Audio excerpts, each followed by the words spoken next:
Welcome back to my Universal Law series. In part one, I went over the 3 most important universal laws that I personally believe everybody should learn and understand before moving on to the next 9. In part 2, I then covered the next 9 universal laws. And today we're going to dive even deeper. Welcome back to my channel. My name is Elizabeth Rory. I'm a spiritual coach and a manifestation mentor. In today's video, I'm going to teach you how to apply each 12 universal laws into your everyday life and explain why they are important for manifestation. If you're ready, let's dive right in. As a quick reminder, the universal laws are often explained as energetic and spiritual principles that show us the relationship between our thoughts, our actions, our emotions, and the experiences that we create. So whether you're viewing them more of a spiritual aspect or philosophy-based, or maybe even for personal growth reasons, they offer something very special. They remind us that we are not powerless. We are very powerful beings. We each, every single one of us, has the ability to become a conscious creator in our own life. We have the ability to consciously create the life we desire. Now, I need you to understand this. We are creating our life every single day, subconsciously or consciously. So it's your choice. If you want to consciously create the life you've been dreaming of, I recommend applying all of these 12 universal laws into your daily life. So if you are ready, let's dive right in. I'm going to start with the most important universal law. This is the foundation that the others were built upon. The law of divine oneness.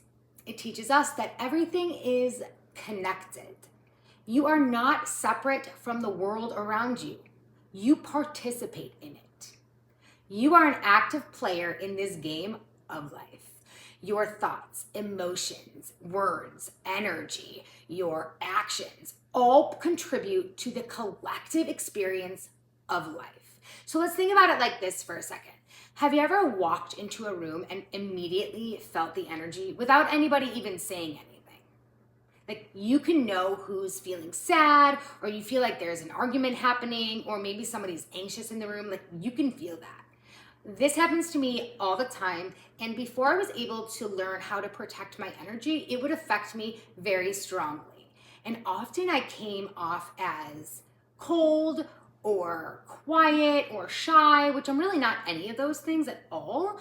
But what it would do is I would either be repelled by the energy or it would shut me down, which means I would be in a room with so many people and I would not talk. It would physically, I couldn't talk.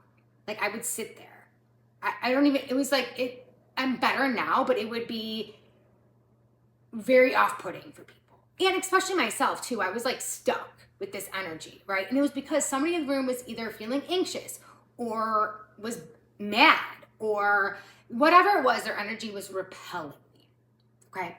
So this is because energy communicates. We influence each other consistently, constantly. We are constantly influenced by other people. So this law reminds us that your interactions matter. The way you speak to somebody matters, the way you speak to yourself matters, and the way you respond instead of reacting matters, because it all creates a ripple effect. So how do we apply this into our daily lives? Here's how. Step 1, you must become aware of your own energy. It is so important to understand what type of energy you're bringing the collective. So before you walk into a room, ask yourself, what kind of energy am I carrying with me?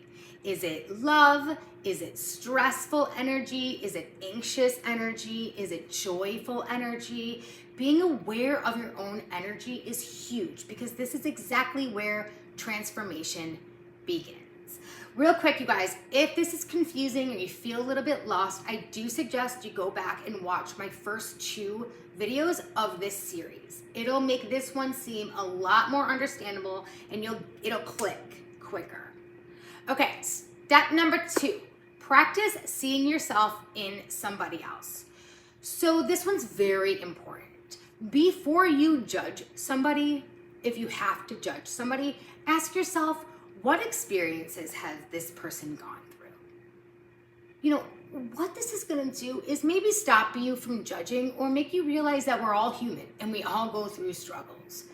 One of my biggest pet peeves is when people judge other people. It very much bothers me because I know, one, they're unhealed and they have a lot of internal work to do, and two, it's a self-projection. If you are judging other people, you are judging yourself. You are not happy internally. So step 2 is really, really important. Before you walk into a room and judge somebody, maybe question what experiences have they gone through. I think this will shift you from judging to being a little bit more compassionate. And step 3, recognize that your healing impacts others. When you heal yourself, you change the way you show up. Again, if you heal yourself, you won't be judging other people. This is where hurt people hurt people. This is exactly where it comes in. So if you can recognize that your healing impacts other people, your unhealed self also does.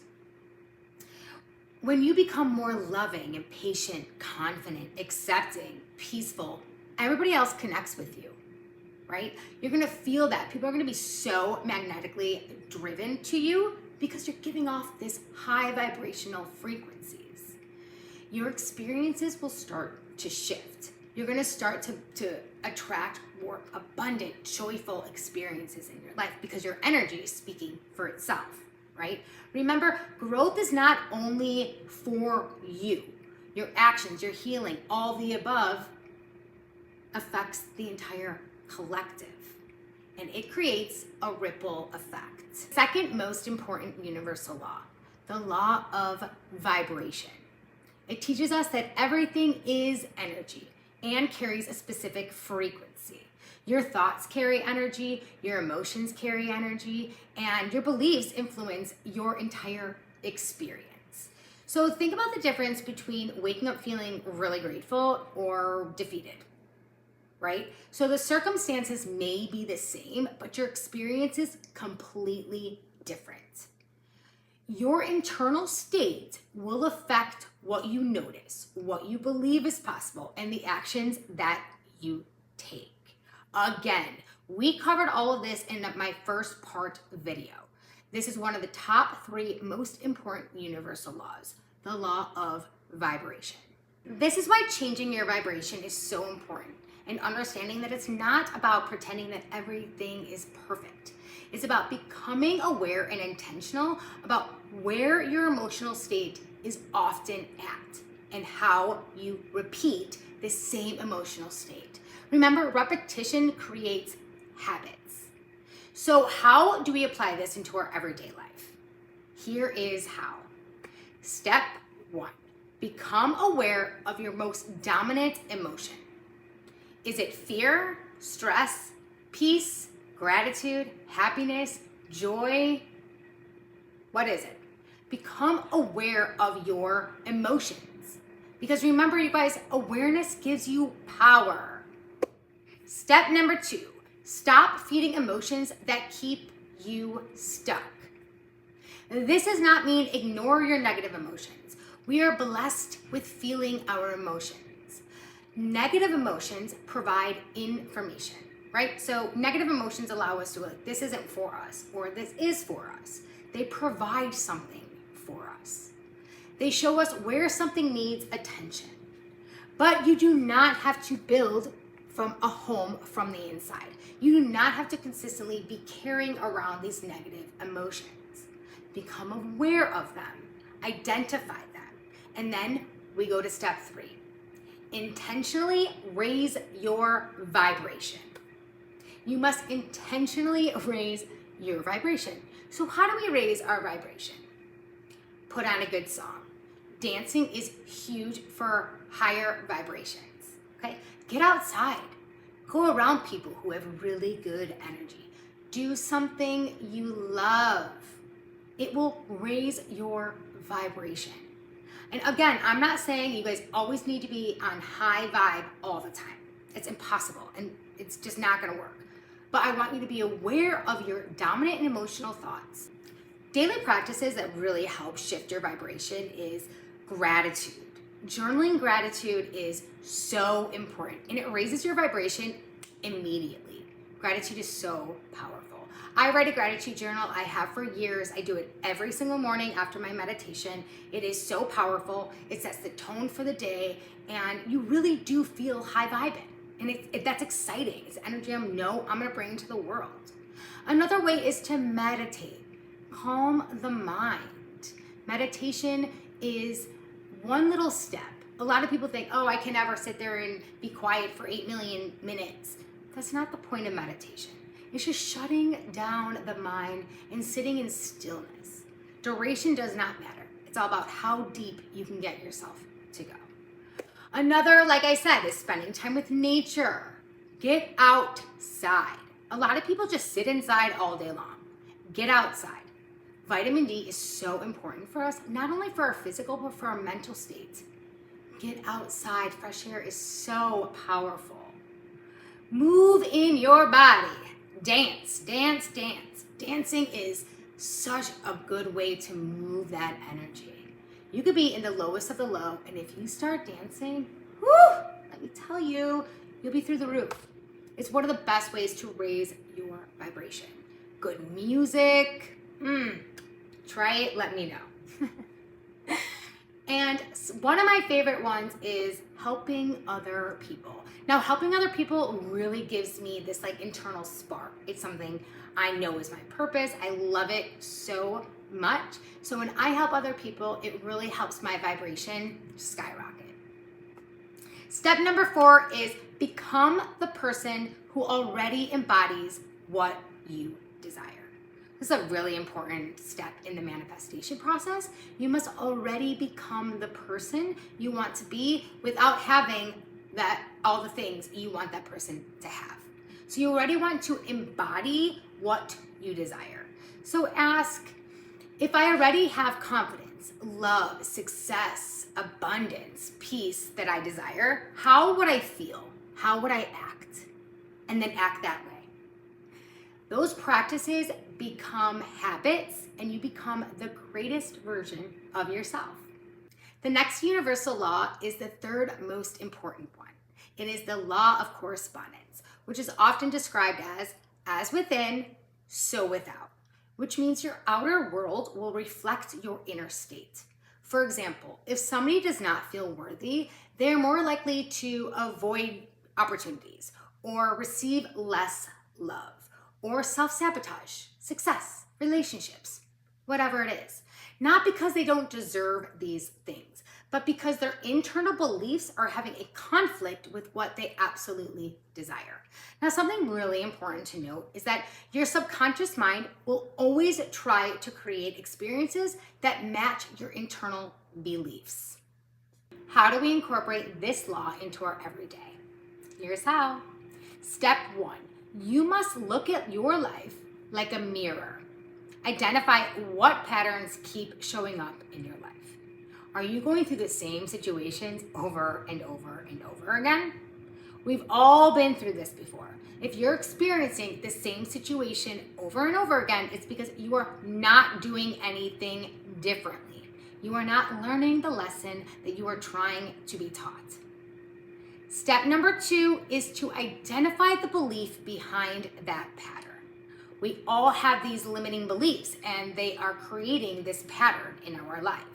So for example, if you don't feel worthy enough of love, you may accept guys or girls who ghost you or disrespect you, and you find yourself in the same type of relationship over and over again, but you don't change anything about the way you handle that situation. So if you haven't done that, you didn't learn the lesson, you're gonna experience it until you do. So the first step is to recognize the patterns that show up in your life. The second step is to recognize the belief behind those patterns. Step number 3 is to replace those limiting beliefs. So as a child, I'm sure a lot of us heard things such as money doesn't grow on trees or we can't afford that. or that's so expensive. Now what's happening is now we are being programmed to believe that money is hard to come by. It's hard to have money. We're always broke, right? That now is a limiting belief that you must change. So for example, if you have a limiting belief that you're not good enough, we want to shift that limiting belief, right? So you want to approach it, instead of saying, I'm not good enough, you want to approach it like this. I am consistently growing, learning, and becoming more confident. So, and then step number 4 is to align with your new identity. So you cannot, I repeat, you cannot create a new life with your old patterns, with your old habits. They cannot come with you. Become the person who matches the reality you desire. 4 very important steps.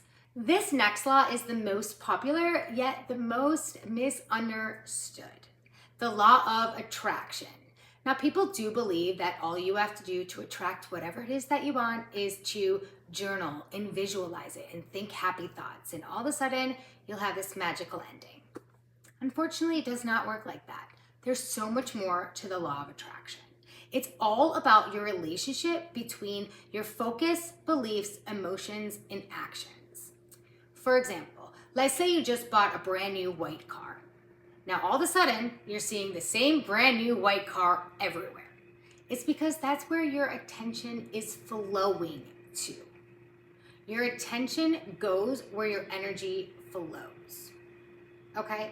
So the same thing happens with opportunities. So if you're consistently focusing on everything going wrong, your brain is going to find more opportunities that are going to be difficult. The opposite goes for if you are working on growth, positivity, possibility, and solutions, you're more likely to notice opportunities with those results. Now, this doesn't mean that you ignore reality, but what you do is you pay attention to where your focus is going. Remember, what you focus on is what you're putting your energy on. So how do we incorporate this law into our everyday life? Step number 1 is so important.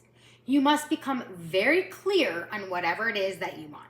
So let's say you want more money. How much money do you want? And what will this amount do for your current lifestyle? The more clear you are about what you want, the better decisions you're going to make to move you towards your goal. Step 2 is identifying your limiting beliefs. Here we are again. Your limiting beliefs are going to create blocks. So if you have these limiting beliefs, it's going to stop you from attracting whatever it is that you want. So it's identifying those limiting beliefs. Step number 3 is to visualize with emotion. When you connect your brain and your heart to create a emotion, you're really putting out that energy and that frequency. So really important to do is to close your eyes, picture yourself already living your dream life. Do you notice the details? How are you walking? How are you talking? What do you look like? What are you doing? What are your emotions that you feel? The goal is not to escape reality. The goal is to familiarize your mind with the possibility. And the 4th step is to take aligned action. You can visualize, journal, and think positive all day long. But if you do not take one step in the right direction, you're going to be exactly where you are visualizing and journaling your whole life. You must take inspired action. One step in the right direction is worth more than 100 years of sitting around thinking about it. Take one step towards your goal. Let's say you want to do YouTube videos. Make the video, post it. Take one step. The rest of your path is just going to be laid out in front of you. Please take the step. The law of perpetual transmutation of energy. It teaches us that everything is changing. Nothing is permanent. Nothing is forever. The seasons we are in change. The 4 seasons change. We as humans go through seasons of life as well. So nothing is permanent. Things change all the time. So fear can turn into courage. Pain can turn into wisdom, and failure could become experiences. every difficult moment contains a potential for transformation. Think about a seed. Before it becomes a beautiful tree, it spends time buried in the darkness, just like a butterfly, right? So growth often happens in places where it doesn't look like growth at all. So how do we apply this universal law into our everyday life? Step number 1, stop saying things like, why is this happening to me? Start saying things such as, what am I trying to learn from this? Step number 2, look for the gift inside the challenge. Now, this is such a beautiful perspective and really does change difficult situations. Maybe a heartbreak teaches you boundaries. Maybe losing a job leads to a much better career where you feel fulfilling. Or maybe failure teaches you resilience.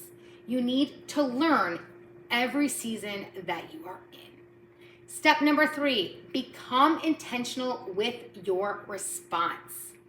You cannot always control what happens. Life is going to happen regardless, and it's all about the way you handle it. It is all about the way you respond. We do not react, we respond. That choice right there will change your future. The law of cause and effect. Every choice creates a consequence. Every habit plants a seed. Some seeds bloom tomorrow, others bloom years from now. So imagine you're planting an apple seed. You would not expect apples to be growing tomorrow because you understand that growth takes time. So the same goes for your habits, right?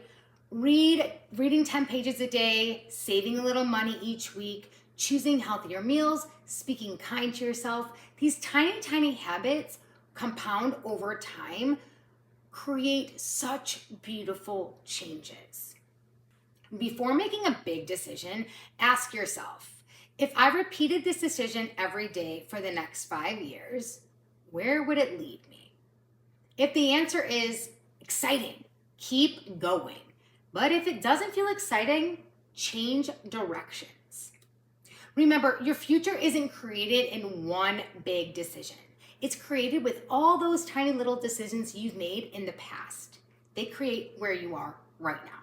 All those decisions you have made in the past is exactly why you are where you are today. The law of compensation. Now, this law teaches us that what we consistently contribute, for example, our efforts, our service, our generosity, the value we create, is often influences what we receive. So you must give to receive. Now, this is something people do not understand. If you give money, you're going to receive money. If you give love, compassion, kindness, you're going to receive that. So what you put out into the universe is exactly what you receive. This law encourages us to shift our focus away from asking, what can I get? Towards, what can I contribute? Think about the people who always make the biggest difference in your life.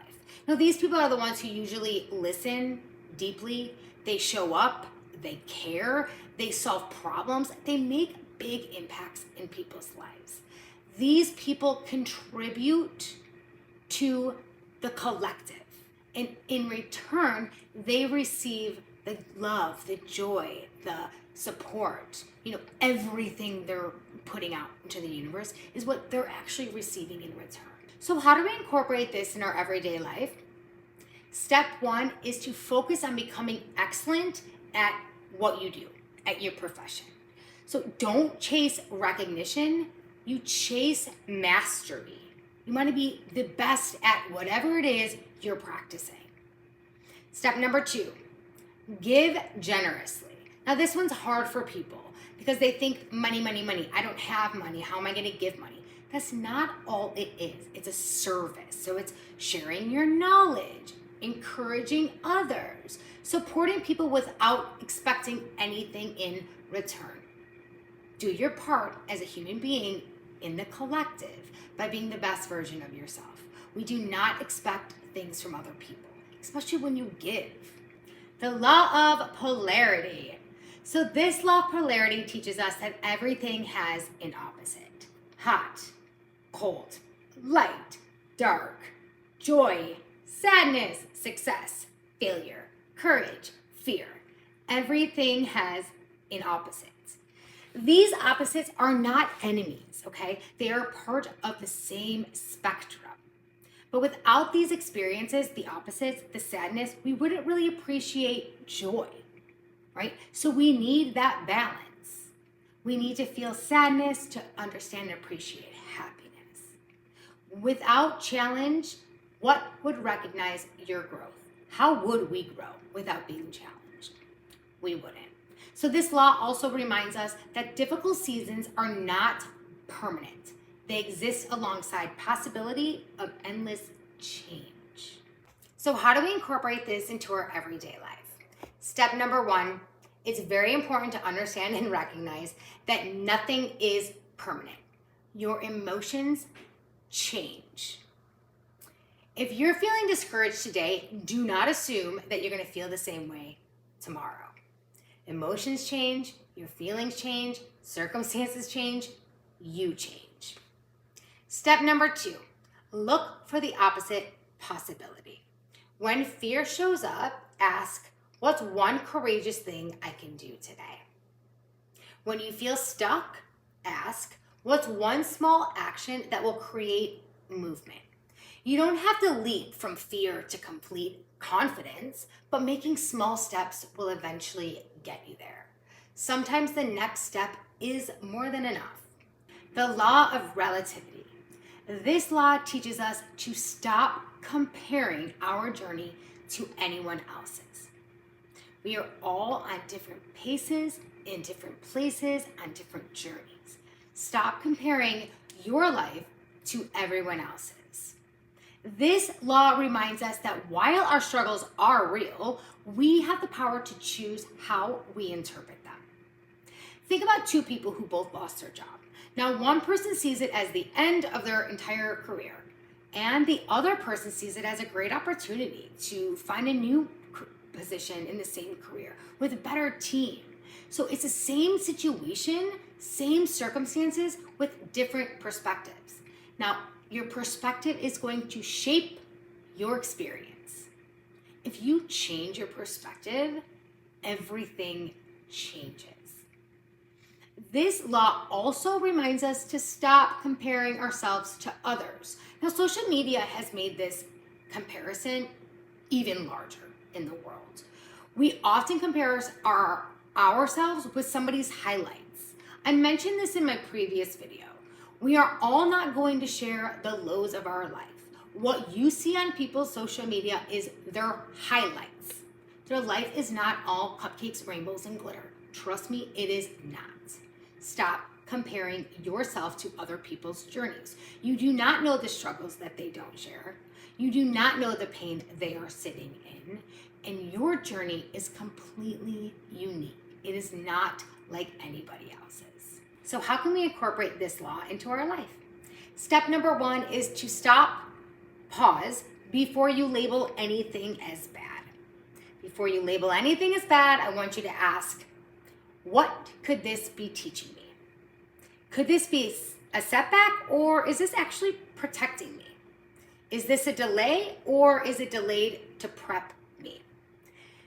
It is so important to shift your mindset and look at it in a different perspective, which brings me to step number 2, practice perspective.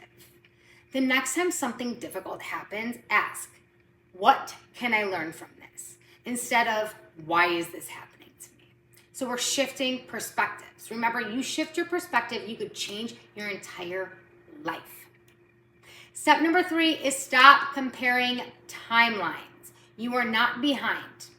You are not late. Your timeline is different than everyone else's. Someone else's progress should not diminish your own. Life is not a race. This is my favorite quote. The only comparison you should be having is with the person you were yesterday. The law of rhythm. Now, this law reminds us that everything is in seasons. Everything moves in cycles. So there are seasons for growth, there are seasons for change, there are seasons for challenge, there are seasons for rest, there are seasons for abundance. Nothing remains exactly the same forever. So if you think about nature, there's 4 different seasons, right? So there's seasons of flowering and seasons for growth and seasons for letting go and seasons for rest. We are exactly like that. We go through different seasons. We should never expect to be productive all the time. Yet, we are often put ourselves in a situation where we always have to be motivated or productive or inspired every single day. That's simply not how life works. We flow through seasons. We must embrace each season that we are in. So how do we incorporate the law of rhythm into our everyday life? Step 1, stop resisting your current season. You must embrace the season you are currently in. If you're in a season of rest, rest without feeling guilty. If you're in a season of growth, grow, learn, expand. Embrace the season you are currently in. Remember, nothing is forever. Nothing is permanent. This is just a season and it will change. Step number 2, create routines that support you. So rhythm isn't something that just happens to us. We have the possibility to intentionally create it as well. For example, develop happy habits that ground you. Morning meditation, journaling, a walk outside, reading before bed. These small, consistent rituals help create stability even when life feels unpredictable. Step number 3, trust that difficult situations will pass. Everything passes. No storm lasts forever. As I've consistently been saying, nothing lasts forever. Everything is temporary, including the season you're currently in. Keep showing up, keep taking care of yourself, keep putting one foot in front of another. The next season will come, and it will be a good one. And the last but not least universal law is the law of gender. Despite the name, it has nothing to do about being a male or a female. It has everything to do with masculine and feminine energy that we both have. And we need them both. Masculine energy is more associated with action, structure, logic, discipline, and direction, while feminine energy is more associated with intuition, creativity, compassion, and flow. Again, we need both. Imagine this. You're trying to build a house. You need a blueprint, a plan, and an organized action. Now that falls under the masculine energy. But we also need imagination, vision, adaptability, and creativity. And that is all feminine energy. It goes hand in hand. We need them together. A fulfilling life often comes when you can balance both. So how do we incorporate the law of gender into our everyday life? Step number 1 is to notice your natural tendencies. Do you spend all of your time planning but not actually taking action? Or do you spend your time doing and not reflecting? Remember, awareness helps you find the balance. Step number 2, practice what you're missing. If you're consistently doing, pause, rest, listen, and reflect. If you're consistently dreaming, create a plan. Take one concrete step. Take a follow through. Growth often happens when we strengthen qualities we've been neglecting. Step number 3 is so important, and it is to trust the process. Remember, nothing happens overnight. Nature doesn't bloom overnight. We understand that it takes time to grow. So please give yourself permission to evolve at your own pace. Now that we have covered all 12 universal laws and how we can incorporate them into our everyday life. So whether you believe these are spiritual practices or a guide to live a more purposeful life, they all offer the same invitation. Become more aware of how you think, how you act, how you feel, and how you respond to life. These laws are not about becoming perfect. They are about becoming intentional.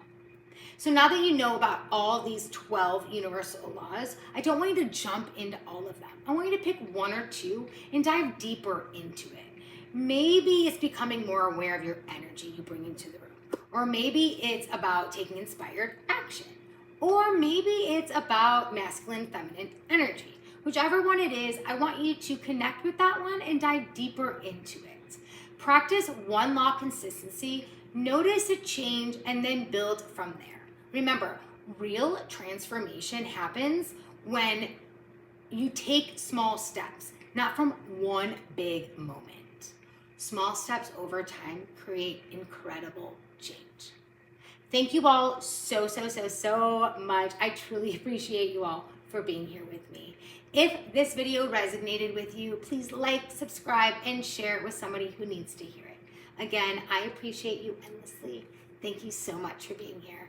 All the love.